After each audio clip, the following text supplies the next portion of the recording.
এক পোলা হুম, এক মায়ের খুব ভালোবাসে, হুম, দুনিয়ায় আর কিছু চাই না মায়া ছাড়া। আচ্ছা। কিন্তু মায়া পোলাটারে পছন্দ করে না। ওহো। অনেক চেষ্টার পর মায়া সে পোলাটারে কইল যে ঠিক আছে, হ্যাঁ, আমি তোমারে ভালোবাসতে পারি, হ্যাঁ। আমার একটা জিনিস এনে দিতে হবে। কি রে? পোলাটা তখন কইলো যে তোমারে পাওয়ার লিগা আমি দুনিয়ার যে কোনো জায়গা থেকে যে কোনো জিনিস এনে দিতে পারি। হ্যাঁ, হ্যাঁ। মায়েরা তখন কইলো তুমি তোমার মায়ের কইলজাটা আমার আইনা দাও।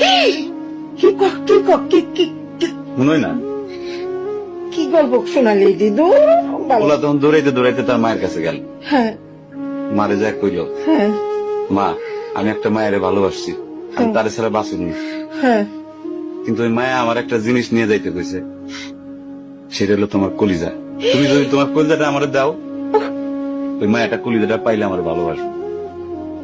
মা তখন কইল তুই আমার একমাত্র বুকের ধন, তোর সুখের জন্য আমি সবকিছু করতে পারবো। পরে মা বুকটা ফাইরা কলিজাটা বাইর করে পোলার হাতে দিল। আহারে মা।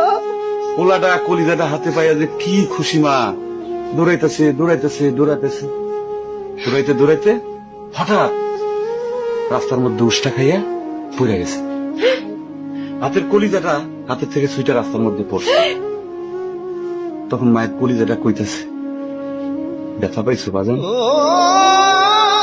কেন?